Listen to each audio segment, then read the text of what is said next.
E se eu te dissesse que a origem do primeiro Velozes e Furiosos é uma história real, relatada de dentro do submundo dos pegas de rua de Nova York?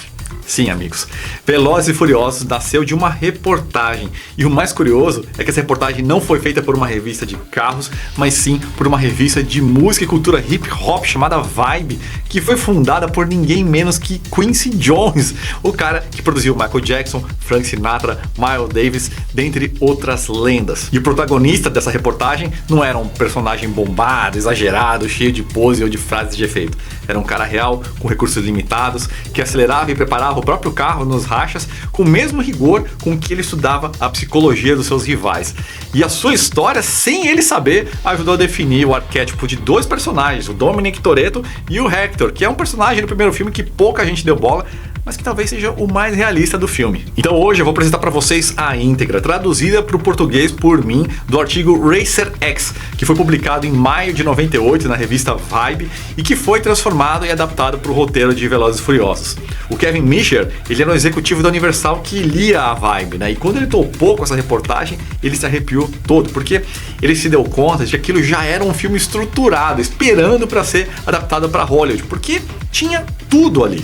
Tinha personagens, conflitos, estética, código social, uma cultura própria e não bastando isso, pessoal, era um mundo ilegal, que é sempre um atrativo à parte, mas que existia de verdade, que é o universo dos pegas de rua noturnos nas ruas de Nova York.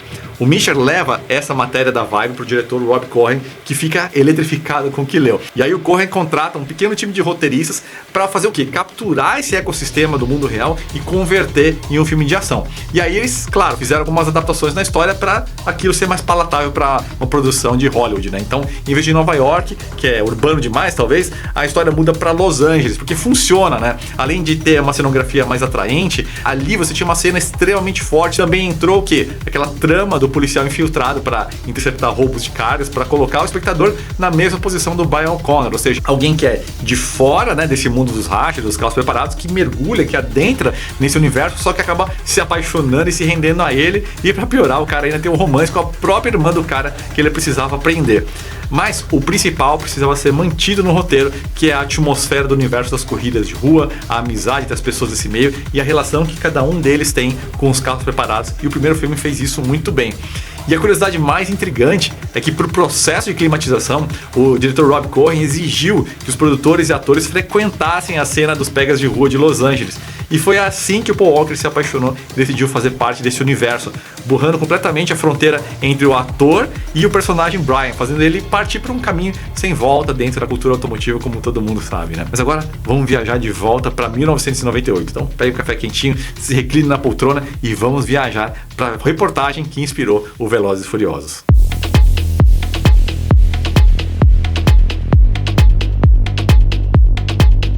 Ao anoitecer, eles tomam conta da avenida.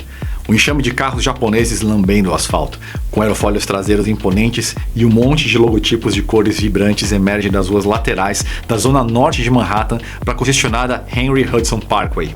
Costurando entre outros carros na via, eles organizadamente reduzem a velocidade até parar, bloqueando de uma vez as 3 faixas da pista. Começa a preparação para a infame prova de 1 milha. O Nissan 300ZX preto e o Mitsubishi Starion branco saem do grupo e se aproximam lentamente da linha de largada. Todo o barulho ambiente é engolido pelo ronco dos 2 motores acelerando antes da largada. Um latino corpulento, vestindo uma camisa amarela berrante, para entre os 2 carros no meio da rodovia e levanta as mãos. Os 2 carros dão um solavanco e chacoalham como pitbulls acorrentadas, seus pneus prontos para se derreter em fumaça. As mãos abaixam. Largada. 20 km por hora. Saindo da linha, o 300ZX abre uma vantagem de 1 carro. 60 km por hora. Ainda em primeira marcha, o piloto engata a segunda e sua cabeça é jogada para trás. Os pneus cantam brevemente. 160 km por hora. O Starion se aproxima. Há um momento de hesitação em que parece que o 300ZX pode perder, mas dura cerca de 1 centésimo de segundo. 260 km por hora.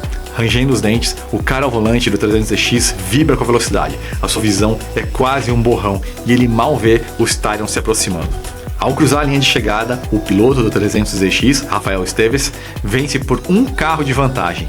Em menos de 1 minuto, o cara do Mitsubishi Starion perdeu $7.500. Radiante de confiança, Esteves o desafia imediatamente por $2.500, oferecendo dessa vez uma vantagem de 18 carros. E ele vence novamente.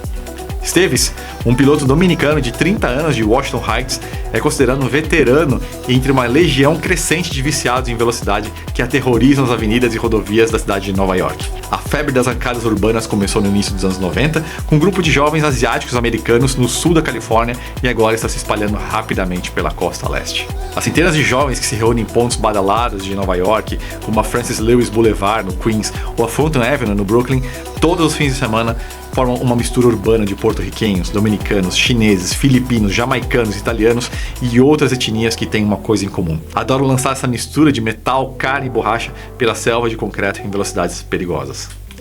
Desde os tempos do filme Juventude Transviada, os jovens são fascinados por preparar motores V8 Chevrolet, Dodge e Ford, mas essa nova geração jamais seria vista dirigindo os muscle cars do passado. Em vez disso, eles estão tunando carros japoneses populares, como o Honda Civic e Acura Integra, e os personalizando com adesivos de fabricantes de peças como Neuspeed e Grady. Eles aumentam a cilindrada do motor, adicionam turbos, supercharger e até óxido nitroso. E eles podem desafiar até mesmo o seu Camaro IROC no semáforo e fazer isso com um carrinho japonês de 4 cilindros, daqueles que originalmente a sua mãe dirigiria, é pura arrogância. É sobre potência, é sobre o controle da potência, filosofa Shaw Rousseau, um piloto caribenho parrudo de calças largas e botas Timberland. Ele está no movimentado posto de gasolina Eastern Autosport, no Queens, Nova York, onde a galera dos rachas se reúne para curtir e tunar os seus carros. A emoção de andar rápido é incomparável, diz Javier Ortega, um colombiano-americano que derrapa o seu Civic azul em frente à loja de conveniência. Outras galeras se empolgam com drogas ou qualquer outra coisa, mas no nosso caso, a velocidade é que nos empolga. Mas poucos conhecem essa emoção como Esteves. Com 1,83 m de altura, ombros curvados e uma barriga saliente, ele cria suas próprias regras. Esqueça bravura, compaixão, honra. Para ele, tudo isso é sinônimo de segundo lugar. Dizem que eu trapacei o tempo todo, explica Esteves com um sorriso irônico. Dizem que eu queimo a largada, que eu faço isso, que eu faço aquilo. Arrancada é guerra. Se você vier com uma faca e eu com uma metralhadora, você está morto. Simples assim. Parece muito Toretto dessas frases de efeito. Regra de rua número 1. Largue antes das mãos abaixarem. Sempre que alguém está prestes a arrancar, ele faz alguma coisa com o corpo, diz Esteves. Pouco antes de soltar a embreagem, geralmente o rival inclina o corpo para frente. Eu não fico olhando pro cara de pé entre os carros que abaixa as mãos e grita vai. Eu só espero o piloto de dentro do outro carro se mexer e aí eu acelero e largo antes dele. Juan Sanchez, que é um amigo de longa data do Esteves nas pistas, o descreve como um adversário imbatível. Metade da corrida é psicologia e mentalmente ele está preparado como ninguém, diz Sanchez. De um jeito ou de outro ele vai dar um jeito de te vencer, mesmo que ele esteja dirigindo o carro mais lento. Quando criança, crescendo em Washington Heights, Esteves se lembra de ficar fascinado todas as semanas com o programa de TV Os Gatões, o Dukes of Hazzard. Eles faziam muitas acrobacias, voavam pelos ares e estavam sempre sendo perseguidos pela polícia. E a melhor parte é que eles sempre conseguiam escapar, recorda Esteves. E as próprias fantasias dele de fugir da polícia se concretizaram quando ele descobriu a pista de arrancada na esquina da rua 190 com a Amsterdam Avenue, no Upper Manhattan. Durante muitas noites úmidas de verão, em meio a luzes cor de caramelo dos armazéns e ao som de hip hop, o Esteves mais jovem passou a estudar a técnica dos melhores pilotos veteranos. O Carlito, esquece, diz Esteves. A gente sempre queria apostar um racha contra ele. Esteves ficava lá por horas, todas as noites do fim de semana, tomando notas mentais. Como o corpo do Carlito se movimentava momentos antes da largada, o seu olhar fixo. Aquilo se tornou uma lista de técnicas para ele usar mais tarde. Mas o Carlito largou os rachas antes mesmo de Esteves ter a chance de desafiá-lo. Em vez disso, portanto, Esteves corria com seus amigos em uma avenida atrás do Shea Stadium. O seu primeiro carro foi um Datsun 510 laranja de 72, um carro básico familiar que ele desmontou e remontou centenas de vezes buscando extrair o máximo de potência. Aos 16 anos, Esteves abandonou a escola para se dedicar integralmente aos carros, trabalhando em diversas oficinas, aprimorando suas habilidades como mecânico nos carros de outras pessoas. Todo o dinheiro era reinvestido no seu próprio carro. Ele constantemente refazia a preparação do seu carro, construindo passo a passo sua reputação cada vez que vencia um amigo. Essa foi a época de ouro das corridas de rua, quando as apostas disparavam e as reputações subiam e desciam num piscar de olhos. Mas então a polícia começou a reprimir. É um problema sério, diz o chefe de polícia de Nova York, Michael Hansbrough, que testemunhou perplexos rachadores atrapalhando o trânsito ao longo do trecho de 1,5 km da rodovia Henry Hudson. Eu não conseguia acreditar na quantidade de rachadores que estavam costurando no trânsito. Eu estava a 100 km por hora e de repente eles passavam voando e costurando por cima de mim. No verão passado, uma operação conjunta entre a polícia da Highway 1 e a 24ª delegacia local teve como alvo as provas ilegais na rua 190 com a avenida Amsterdã. Entre julho e dezembro de 97, a polícia emitiu 310 multas por excesso de velocidade e 150 intimações por diversas outras infrações.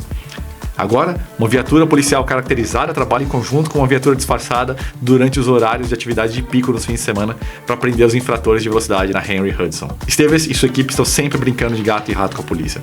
Eu faço qualquer coisa para escapar da polícia, diz Esteves, que já foi perseguido em mais de uma ocasião. Não quero ir para cadeia. Nos últimos meses, os pilotos de rua descobriram alguns novos locais para rachas, mas ao mesmo tempo também começaram a acelerar nas pistas de arrancada em Nova Jersey e Long Island para testar suas habilidades em ambiente fechado, para cravar seus tempos nos gigantescos placares digitais e correr contra muscle cars preparados como Mustangs e Camaros. Para isso, não é necessário nenhuma licença especial, basta passar pela inspeção técnica e você está pronto para correr. Preso na porta da geladeira de Esteves, o panfleto diz em negrito: Drag Wars, a primeira corrida de arrancada de rua de importados do Triestado. A competição é séria. Patrocinadores de peso como Pennzoil e HKS, revistas de preparados como Turbo e Super Street e milhares de espectadores da cena das ruas estarão acompanhando a pontuação no Ethical Raceway em Nova Jersey. 2 meses antes do evento, os caras da Speed & Sound, uma oficina de preparação em Yonkers, trabalham incansavelmente no Civic 98 de Esteves, um carro que nasceu comum, mas a transformação é incrível. O motor original foi substituído por um motor de um Acura Integra GSR. Coletores de escapes enormes circundam a parte superior do compartimento do motor. E eles, juntamente com o turbocompressor do tamanho de uma toranja, têm o objetivo de aumentar drasticamente a potência. Mas apenas 3 dias antes do evento, tudo começa a dar errado. Esteves é levado às pressas para o hospital e precisa ser operado devido a uma apendicite. Mas na mesma noite, ele está de volta à oficina, massageando as bandagens, enquanto manca lentamente ao redor do carro para acompanhar a montagem. No grande dia, o guincho plataforma que eles haviam agendado não aparece, e o carro também está apresentando algumas coisas estranhas. A instrumentação adicional montada no painel salta do lugar toda vez que o carro dá um solavanco para frente. Só espero não quebrar nada, diz Esteves com os dedos cruzados, sem ter certeza se refere a si mesmo ou ao carro. Ele guia o carro até a pista em Nova Jersey. É uma manhã nublada com temperaturas próximas dos 21 graus, um dia perfeito para corridas. Na primeira arrancada do dia, Esteves marca 12,2 segundos nos 400 metros, que é respeitável para um amador, mas nada extraordinário. Mas, na segunda arrancada de Esteves, tudo mudou. As luzes do Pinheirinho descem, amarelo, amarelo, amarelo, verde. Ele pisa fundo no acelerador. O carro larga de uma vez em um solavanco e desaparece no horizonte. 11 segundos e 36 décimos depois, Esteves e seu carro fazem história, tornando-se o Honda mais rápido da costa leste. Os 5.000 espectadores sentados nas arquibancadas se levantam e fazem a primeira ovação de pé do dia. Esteves pode não ter quebrado o recorde registrado na Califórnia, na outra costa, de 10,61 segundos, que foi marcado por outro Honda. Mas, ao contrário dos carros depenados, inteiramente feitos para corrida e aliviados na costa oeste, o seu carro foi conduzido até o local do evento e é todo montado, com vidros interior completos. De volta à tenda de Esteves, representantes da indústria e repórteres fazem fila para apertar sua mão. Patrocinadores pagarão pelas peças caras que ele precisa para acelerar nas provas de arrancada ao longo da costa leste. E talvez, se Esteves tiver sorte, irá para a Califórnia, onde os grandes nomes estarão esperando para enfrentá-lo. É o primeiro vislumbre de uma carreira profissional no universo da arrancada com carros japoneses que está em franco crescimento. E isso é suficiente para deixar os seus olhos marejados. Eu disse que eu ia conseguir, então eu fiz, diz Esteves orgulhoso. Alguns dias depois, Esteves está acelerando pela Henry Hudson Parkway no Civic, curtindo a deslumbrante paisagem noturna de Nova Jersey. Enquanto ele pisa fundo com seu carro, agora recordista, o cockpit vibra com a intensidade de uma metralhadora. Por cima da miscelânea de rugidos, assobios e chiados do motor, ele grita: "Vocês estão ouvindo esse tremor? Isso é só um detalhe. Os coletores de escape estão vazando. E a gente também precisa de um diferencial soldado para transferir mais potência para o chão e fazer um novo mapa. Cada vez que eu encontro um novo problema no carro, eu fico ainda mais feliz", ele acrescenta. "Porque quando eu conserto, significa que ele vai ainda mais rápido." Seus olhos estão semicerrados, acenando ocasionalmente com a cabeça como se estivesse estudando o que o carro está lhe transmitindo enquanto guia. Para Esteves, não é a competição entre os pilotos que realmente importa, mas o diálogo abstrato entre a alma de um piloto e a sua máquina. Estranhamente, o painel improvisado, repleto de medidores que informam tudo, da pressão de óleo à mistura de combustível, está faltando uma coisa fundamental: um velocímetro. Mas há um bom motivo para isso. Quando você sabe o quão veloz está indo, você tira o pé, diz Esteves, enquanto volta a pisar no acelerador. Cara, as frases de impacto dele são muito a cara do Toretto mesmo. Cara, já não sei de vocês, mas eu fiquei arrepiado de novo lendo isso aqui, porque talvez pra galera mais nova, né, acostumada com produções super multimídia, vídeos, né, muitos efeitos, ou seja, conteúdos mais ricos, né, em informação visual, um texto desse talvez não vai querer dizer nada, né, mas eu tô olhando isso aqui, sentindo o impacto que alguém teve quando leu isso impresso na época, né. Cara, esse é o tipo de reportagem que lá na época essa revista ia ficar circulando de um amigo pro outro, né, os caras iam ler de novo, né. Fica transparente pra mim porque o Rob Cohen ficou eletrificado e na hora contratou ali um monte de roteiristas pra transformar essa energia, né, em um filme, né? E acho que só quem realmente teve essa época aí da revista impressa e de uma internet engateando que talvez vai sentir essa energia desse artigo, né? E no próximo vídeo dessa nossa série comemorativa de 25 anos do primeiro Velozes e Furiosos, que já está disponível para os membros do canal, eu vou fazer para vocês uma análise aprofundada do duelo final entre o Charlie e o Supra, no lado da cultura automotiva, no lado da cinematografia, e também vou apresentar para vocês, pessoal, uma coisa muito diferente. Eu vou dissecar e mostrar como que o roteiro do filme foi estruturado com elementos de mitologia de uma forma que eles nunca mais vão conseguir repetir um duelo tão importante quanto aquele na franquia inteira. Então, se você está curtindo essa nova fase do canal do Flatout, eu vou te fazer um pedido. Considere ser um membro do canal, escaneando esse QR Code aí que você está vendo no canto da tela, né? Que também está disponível por meio de um link, né? Ali na área dos comentários e também em destaque na descrição do vídeo você também encontra esse link. Aí você clica nele e escolhe um plano. Com isso, não é só que você vai ter acesso a vídeos antecipados, que você vai ter, né, vídeos exclusivos, né, e alguns conteúdos mais aprofundados mesmo, e até mais íntimos dos meus projetos, né, como a minha Alfa GTM e o Honda S2000.